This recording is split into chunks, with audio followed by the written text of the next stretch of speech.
And now we are on the topic of, instead of truth versus lies, we are now on the topic of philosophical truth, which is absolutely and totally debatable, 100% from start to finish, because philosophies are moral quandaries that can only be answered by each individual person.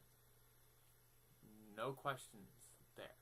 You can't argue with me on that, because the very definition of philosophy and morality means that it has to be found with each individual person. Okay? There's no arguing that. Because what is philosophically right for you is nowhere near what's philosophically right for me. And that even goes beyond my mental condition or whatever else. So philosophical truth, while yes, it's bullshit that you can physically define any kind of philosophical truth as straight up true and factual, which is fact is one of the definitions of truth. Something that is a fact is true. So when you talk about philosophical truth, you're talking about some kind of fact, which, based on the fact that philosophy is something found within each individual person and is argued over and discussed between different people, how can you have anything that's philosophical truth? Then we get on to another interesting topic. How do you judge the source of where philosophical truth comes from? If you find a diamond in a pile of garbage and rotting food, does that make it any less valuable? Does that make it not a diamond? Yes, I can understand if there's a flaw in it or whatever, but that's the problem with the diamond, not a problem with where it was found or the state or anything else. Yes, the state it was found in changes its value. It happens.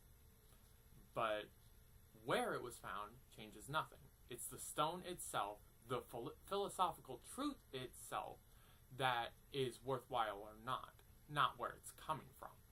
Okay?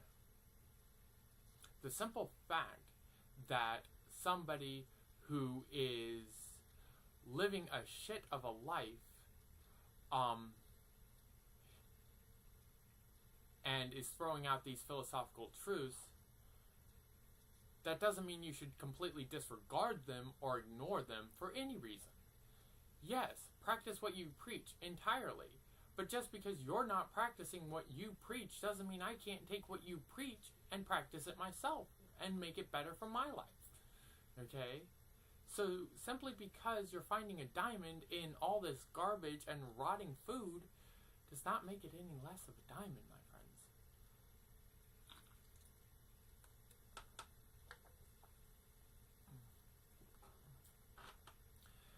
Anyway, philosophical truth. It's all up for debate, because philosophically speaking, on paper, I believe it was either Plato or Socrates, I'm not sure which, one was the student of the other if I'm not mistaken, but it was the student of one of them, I'm sure, if they're completely unrelated, that came up with the original idea of communism, which, when you sit down and look at it on paper, it does not say stick to a certain class system. It says teach all peoples the same and treat all of them the same up to a certain extent, and once they start developing certain skills and personality traits, put that person in the best job for them. Okay? Instead of having random people who are completely unqualified to do certain things and yet have been taught but don't have the innate skill or desire to do it, they're just doing it for a job. You actually have people that have a skill, an interest in what's going on. It's kind of like the idea of people becoming a doctor, not so much to actually help people, but just to make big bucks and be like, oh, I'm a doctor, I'm one of the greatest things on God's green earth. Yeah, whatever. Same thing with a lawyer. Okay, they're not doing it because they care about the law. Most of them are doing it because it's a fast-track way to become a politician. Thusly, the President of the United States and or one of the controlling figures in the world. So, communism as an idea on paper is one of the best things that ever happened to this world. However, once you get communism into practice, there's always one person who has to lead the charge for it to come into practice. And the problem with that is, yes, the rest of the communism thing kind of works, but you have one person who rises to power. And then it turns around that one person is picking and choosing and controlling the entire path of communism, which one man cannot possibly hand-pick each individual person. There has to be some kind of standard. But, communism gets corrupted. And guess what? An ironic concept.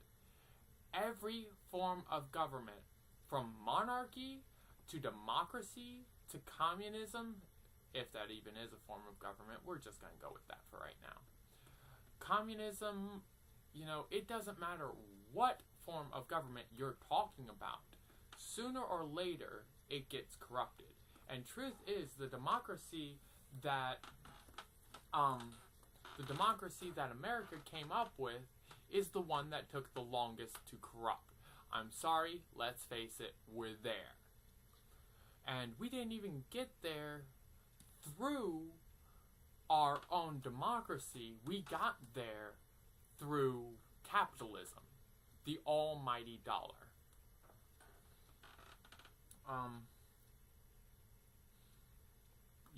Big business is the ones that started corrupting it, and it's only by people who had already tried navigating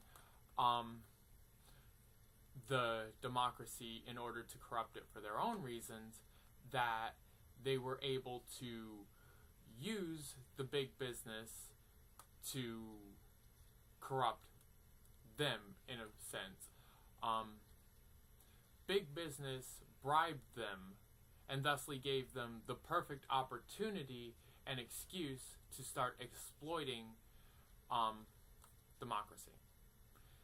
People get in there, big business starts throwing all these ideas around and backing financially to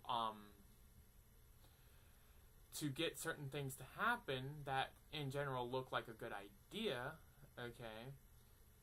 Democracy gets them passed because certain hands have been greased, and it just all gets messed up. So it doesn't matter what form of government you want to work with. Sooner or later, it will always get corrupted unless each individual person is keeping a very, very close eye on each other individual person. When you have a small tribe, it's absolutely impossible for any kind of hierarchy to be corrupted. Why? Because when that happens, the person being corrupted is a friend or family member, and the person doing the corrupting is a neighbor.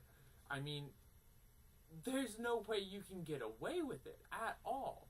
The only real way to get away with it is in a tribal setting. Someone saying, I'm the chief, period, you gotta do what I say. And then you can't really argue anyway. However, right to bear arms, the original idea was that if somebody, even the government, is inflicting themselves on your inalienable rights, defend yourself. Take them down. Not so much take down the whole government, but, if the police are busting down your door and they have no right to, you have a right to defend yourself. That's something we've forgotten. Unless they have a search warrant and proof and different things like that, if you defend yourself against a cop because you actually fear for your life, the general idea is that cops are going to first and foremost take you alive with as minimum force as possible. Hence why soldiers, military men, are taught to shoot to kill, and policemen are taught to shoot to wound.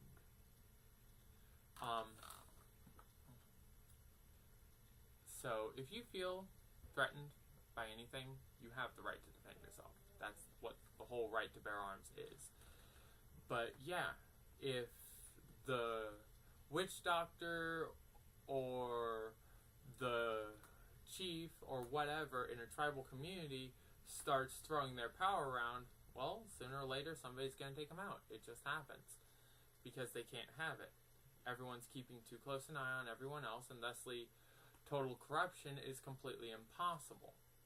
Just is. But outside of that,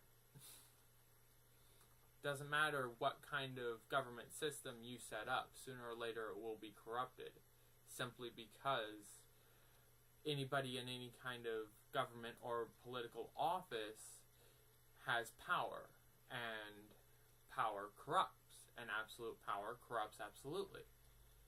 It's just that simple. And when you have money equaling power, those with most money have the most power, and thusly they get corrupted too.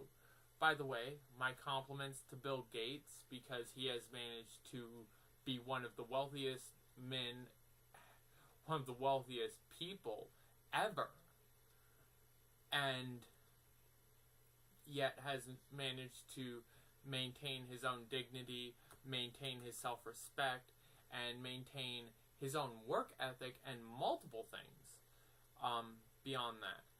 He's pretty much the only person I know that has billions of dollars that he could call on and blow and not even give a shit. And yet he actually has a work ethic, stays out of the media's attention with all this drama and BS, you know. Seriously, my compliments, dude, for having all that power and not letting it go to your head. I just feel sorry for your descendants in about 3 or 4 generations, because you have taught your kids well. Sooner or later it will go wrong, simply because the money's there, and money is power, and power corrupts. It's just that simple. You've done great. You've done what you can. Rest is up to God and your kids. But as far as philosophical truth is concerned, it's, you know, completely debatable every step of the way. And on top of that, philosophical truth does not always hold up in practice. But as far as philosophical truth is concerned, and its whole point is to make you think and debate. Okay?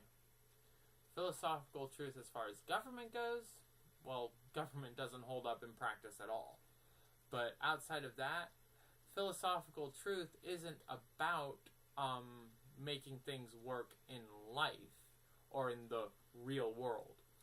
It's about making you think and making you realize how you think, what you think, and why you think it. That's the whole point of philosophy. Whole point. It's not about telling you what's right or wrong or how to think. It's simply getting you to think. That's the whole point of this.